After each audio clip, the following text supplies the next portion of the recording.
Hello student, welcome to standard 11 subject mathematics chapter 1. This is sets.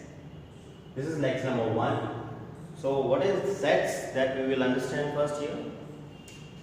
So the topic is sets. The theory of sets was developed by German mathematician George Cantor. This period is 1845 to 1918. He first encountered sets while working on problems on trigonometric series. Trigonometry we have seen in standard 10. In that problems for the group of the data or for group of the collection, he encountered the word as sets. Therefore, the definition of set is in this. The definition of set is a set is a well-defined collection of objects.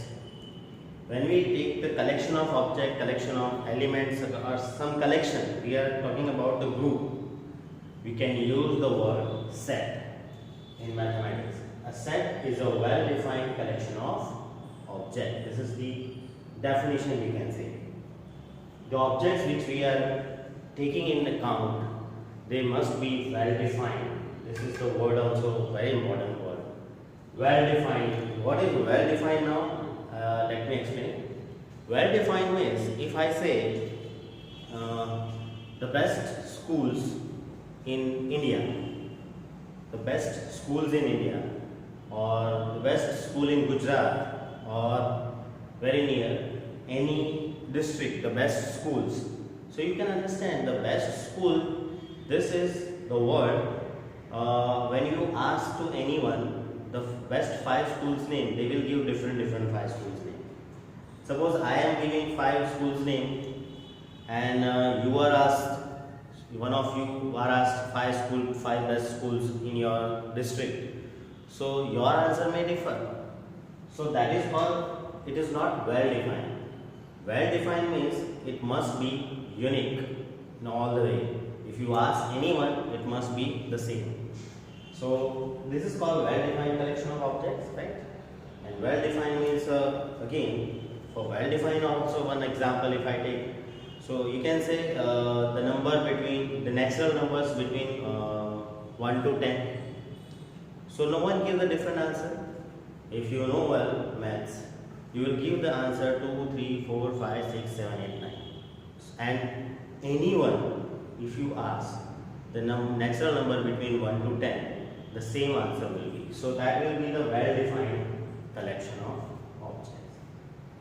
So a set is a well-defined collection of objects. This is the definition. Some examples of sets in mathematics are, capital N is for the set of all natural numbers in which comes 1, 2, 3, 4, 5, 6 and so on numbers. Z denotes the set of all integers in which negative integers also coming, positive integers are also coming, 0 coming. So 0, 1, 2, 3, 4, 5, 6 on positive sides and negative side, -1, -2, -3, all number comes. Q, the set of all rational numbers, and about the rational number, it is always in the form of P upon Q, which is ratio form. R, the set of all real numbers. Z plus means positive, so it is the set of all integers only, but only positive numbers here we have to take. So the set of positive integers, so only positive integers here to take in Z plus. Q plus, in that Q is rational number and Q plus is the set of positive rational numbers because this plus will be. R is real number set, so R plus is the set of positive real numbers. So these are the sets. Actually in earlier classes we have seen, just recall here, they are also a set form. For a set, what to remember now?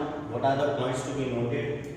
So points to be noted are objects, elements and members. This type of words are used in set.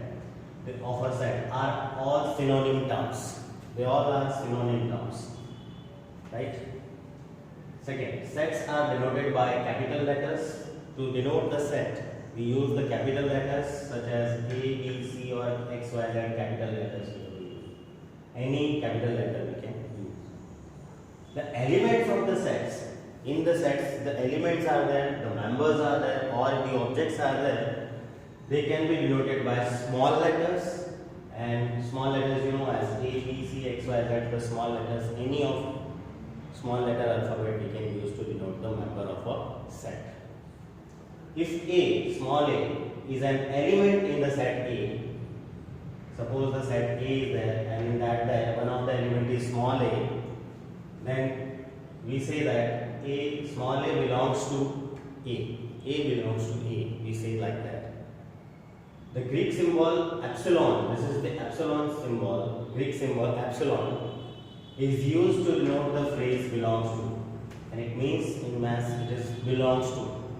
Epsilon is the sign, the symbol, and it is used in maths as belongs to, means it is in that. So we write A belongs to A. If A is an element in the set A belongs to A, and we write it as small a belongs to A. Means the member A is in the set capital A. A belongs to A. Similarly, if B is not an element of the set, B is not in the set A, so we write B does not belong to. The epsilon sign we cut this way, cross cut. It says it is not in the set A. It does not belong to A, and read B does not belong to A. So very simple. If an element is present in the set, we say belongs to. So sign epsilon is used, and if an element is not present in the set, we use doesn't belongs to sign, that is epsilon cross epsilon. Now, two methods of representing a set. To represent a set, we have two methods. Number one, roster or tabular form, and number two, set builder form.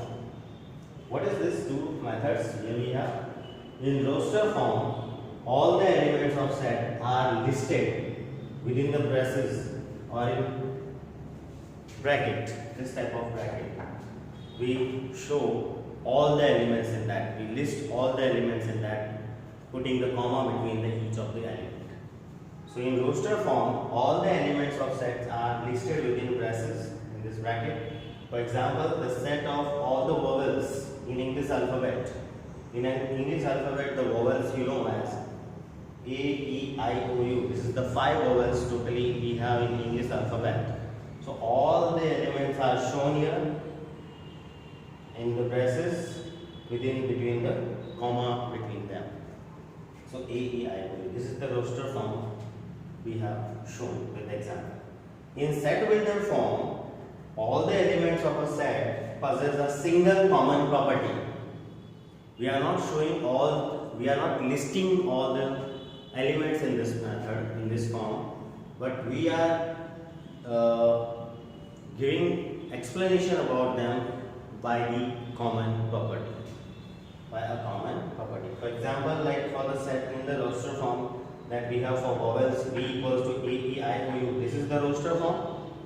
Now, if you want to write this in the set builder form, in the set builder form we write it as V equals to. We will not write this all the elements. We will not show. We will not list it. We will show it with its common property. What is common property?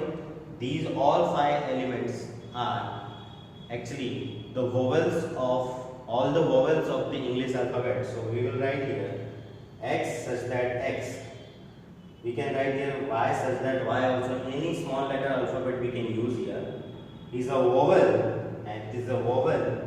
For these all the elements we use one of the letter X, Y, Z or ABC. Any letter you can use, small letter. And we will write then its property. What is a common property for all these 5 elements? Is a vowel in English alphabet. So you know that if you think about this, X says that X is a vowel in English alphabet. So X equals to which things you will think here?